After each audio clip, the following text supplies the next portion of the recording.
Hi and welcome back to my wee channel, The Wandering Kilt. Today's video is Falkland and Fife. The lands around Falkland Palace were originally called Kilgour up until Falkland Castle was built in 1160. It had originally been a royal hunting estate and was donated by King Malcolm to Duncan, the Earl of Fife. The village has always been an important medieval settlement, and Falkland was also the birthplace of two famous Covenanters, Richard Cameron and Robert Gillespie. The latter was imprisoned on the Bass Rock. The Covenanters were a 17th century religious and political movement. In 1638, thousands of Scots signed the National Covenant, pledging to resist changes that King Charles was trying to impose by force. The Scots joined forces with the English Parliamentarian Army under Oliver Cromwell and helped bring down Charles. Much of the village was restored by Marquis of Bute in the late 19th century, the village being one of Scotland's first conservation villages, and it showcases the French-influenced Renaissance architecture of the palace.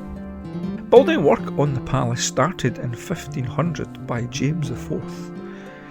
Its main use was to accommodate the royal court when they came hunting up in the Fife forests, and it was a frequent stop for Mary Queen of Scots, the building incorporating a Roman Catholic chapel that was used for her worship.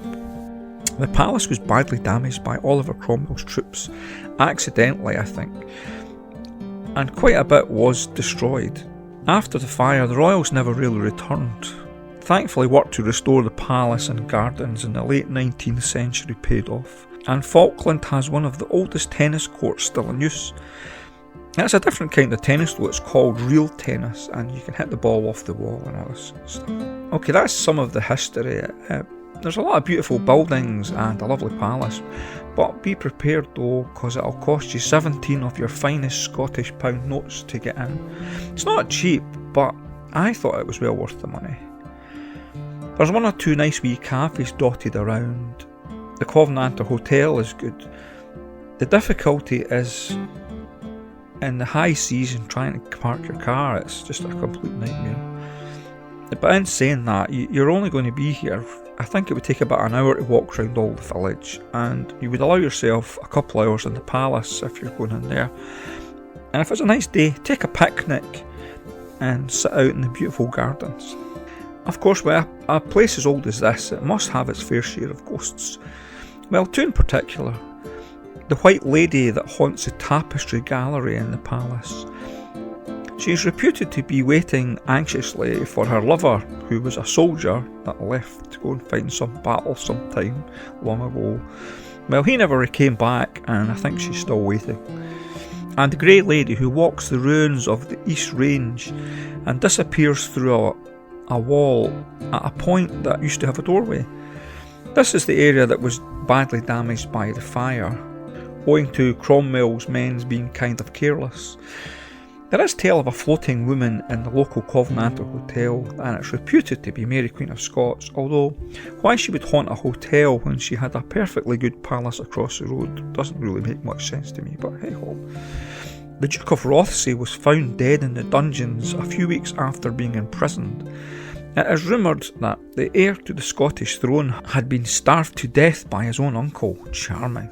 And the famous Rob Roy McGregor, no less, occupied the palace for a short while I pillaged the local area.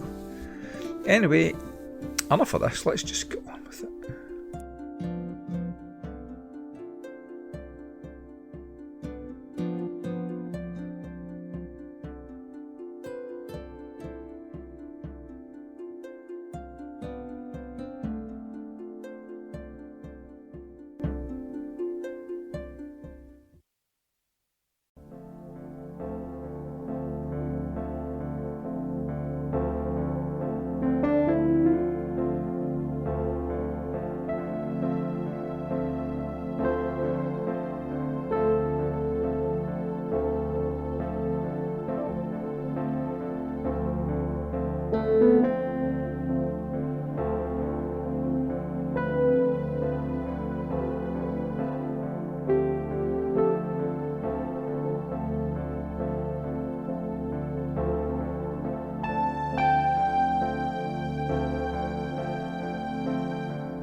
Well, that was Falkland, a beautiful wee village.